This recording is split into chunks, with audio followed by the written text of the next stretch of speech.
Hello friends, तमाરું સ્વાગત છે મારા કિચનમાં। આજે આપણે બનાવીશું કુલ્કી શરબત। આ શરબત છે તે કેરળનું ફેમસ શરબત છે। તો ચાલો બનાવવાની શરૂઆત કરીએ। તો સૌપ્રથમ મેં અહીંયા લીધા છે 2 ગ્લાસ। હવે આ બંને ગ્લાસમાં 1 ટીસ્પૂન જેટલા તકમરિયા એડ કરી દઈશું। તો આ તકમરિયા છે તે તમને કરિયાણાની દુકાન પર આસાનીથી મળી જશે।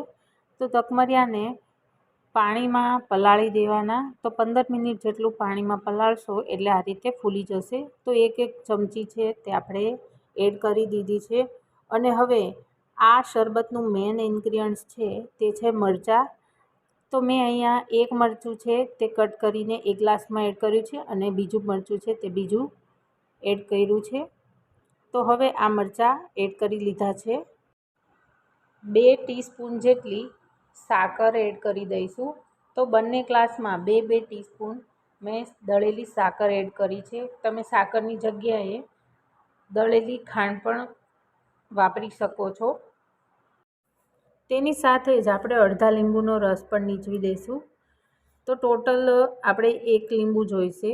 તો બંને ગ્લાસમાં અડધા લીંબુનો રસ નીચવી દેવાનો। બંને ગ્લાસમાં હાફ ટીસ્પૂન જેટલું મીઠું એડ કરી દેવાનું। કેમેરો બંધ થઈ ગયો હતો એટલે નથી આવ્યું। થોડા બરફના ટુકડા એડ કરી દઈશું। તો 3 ટુકડા જેટલા આપણે બંને ગ્લાસમાં આઈસ ક્યુબ એડ કરી દેવાના છે। અને સારા દેખાવ માટે મેં અહીંયા 1 મરચાંને વચ્ચેથી કટ કરીને ગ્લાસમાં આ રીતે બંને ગ્લાસમાં મૂકી દીધા છે। આ બિલકુલ ઓપ્શનલ છે। બંને ગ્લાસમાં પાણી એડ કરી લેવાનું છે। તો સાદું એવું પાણી આપણે એડ કરી દેવાનું।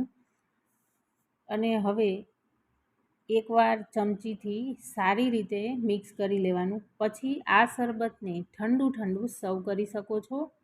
તો ગરમીમાં ખૂબ જ ઠંડક આપતું આ શરબત તૈયાર છે। આ શરબતમાં તમને થોડો મરચાંનો પણ ફ્લેવર આવશે એટલે ખૂબ જ ટેસ્ટમાં સરસ લાગશે। અને હા, આ શરબત છે તે ફક્ત 2 જ મિનિટમાં બનીને રેડી થઈ જાય છે। તો આ શરબતને એકવાર તમે જરૂરથી ટ્રાય કરો। અને મારો આજનો વિડીયો તમને ગમ્યો હોય તો મારી ચેનલને સબસ્ક્રાઈબ, લાઇક અને શેર કરવાનું ના ભૂલતા। ફરી જ એક નવા વિડીયો સાથે મળીશું। Thank you for watching.